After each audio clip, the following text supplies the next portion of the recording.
এলাকার সর্বস্তরে মানুষের কাজ করা এবং নিজের পঞ্চায়েত এলাকার উন্নয়নের চেষ্টার ফলে কি প্রাণনাশের হুমকি? অচেনা ফোন নাম্বার থেকে প্রধানের স্বামীকে খুন করার হুমকি দিল দুষ্কৃতিকারীরা। ঘটনার বিবরণে জানা যায়, কৈলাসহর গৌরনগর আরডি ব্লকের অন্তর্গত ইরানি গ্রাম পঞ্চায়েতের প্রধান শ্রীমতী দিলারা বেগম তার গ্রাম পঞ্চায়েত থেকে মডেল পঞ্চায়েত বানানোর কাজে তিনি হাত দিয়েছেন এবং সেই লক্ষ্যে পঞ্চায়েতের সকল সদস্য একযোগে কাজ করে যাচ্ছেন। কিন্তু এই প্রয়াসে তার স্বামীকে প্রাণনাশের হুমকি দেওয়া হবে তা তিনি কল্পনাও করতে পারেননি। পঞ্চায়েত নির্বাচনের সময় থেকে রাজ্যের শাসক দল বিজেপির স্থানীয় নেতাকর্মীদের সাথে রাজনৈতিক মতানৈক্য হয়, যা দুই রাজনৈতিক দলের মধ্যে স্বাভাবিক বিষয়। তবে নির্বাচনের পরেও শাসক বিজেপির কিছু কর্মীরা পঞ্চায়েতের উন্নয়নমূলক কাজ বন্ধ করার অপচেষ্টায় মরিয়া হয়ে পড়েন। বিভিন্ন সংবাদ মাধ্যমের পক্ষে বিপক্ষে সংবাদ পরিবেশিত হয়ে চলেছে। ইতিমধ্যে গৌরনগর ব্লকের বিডিও ও ভাইস চেয়ারম্যান উক্ত পঞ্চায়েতটি পরিদর্শন করে গেছেন বলে সংবাদে প্রকাশ। কোনো অবস্থায় উন্নয়নমূলক কাজ আটকানো যাচ্ছে না বলেই কি এবার প্রাণনাশের হুমকি? যদিও পরিচয় না দিয়েই হুমকি দেওয়া হয়েছে। প্রধানের স্বামী ফখরউদ্দিন পঞ্চায়েতের উপপ্রধান, পঞ্চায়েত সদস্য এবং বিরোধী দুই সদস্য সহ আজ তিনি ইরানি থানায় ও মহকুমা পুলিশ আধিকারিক ও উনকোটি এসপি বরাবরে লিখিত অভিযোগ করেছেন বলে জানিয়েছেন ক্যামেরার মুখোমুখি হয়ে। আচ্ছা, আজকে আপনারা থানাতে আছেন, কিতা সমস্যা হয়েছে? আজকে আমি থানাতে আইছি গতকালকে রাত্রে 7:34 আমি আমার মেয়ের বাড়িতে এখানে ওয়াজ মাহফিল আসলো, সেখানে গেছি, নিমন্ত্রণ তারা করছিল তার বাড়িতে। হঠাৎ করে একটা আননোন নাম্বারে আমার কাছে ফোন আসে, তো আমি ফোনটা রিসিভ করি।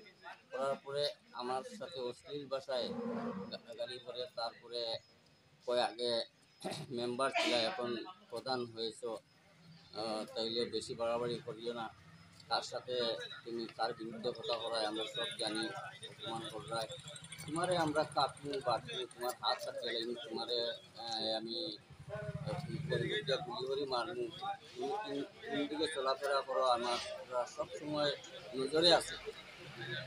24 ঘন্টার মধ্যে তুমি বাইরে কত ঘন্টা থাকো তা আমরা নজরে রাখি, এবং তোমার 2-1 দিনের মধ্যেই আমরা তোমাদের জানি মারবো, প্রাণী মারার হুমকি।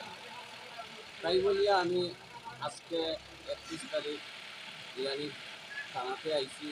আমার গ্রাম পঞ্চায়েতের সকল পঞ্চায়েত সদস্যা এবং বিরোধী দলের 2জন সদস্য আমাদের সাথে আছেন, ওনারাও এসেছেন আমাদের সঙ্গে। এরা ন্যায়ের পক্ষে, অন্যায়ের প্রতিবাদ করতে। আমি আইনের দ্বারস্থ হয়েছি। আমি এসপি ম্যাডাম, এসডিপিও স্যার এবং ইরানি থানা কর্তৃপক্ষ ওসি মহোদয়ের কাছে একটা লিখিত আকারে দিয়েছি যে আমাকে হুমকি দিয়েছে আমার প্রাণ নাশ করার জন্য। তার সুরক্ষা কীভাবে হয় এবং আমার সেফটি বোঝার জন্য আমি থানার দ্বারস্থ হয়েছি। আইনিভাবে সেটা তদন্ত করে কে বা কারা এই ধরনের হুমকি দিয়েছে তা বার করার জন্য।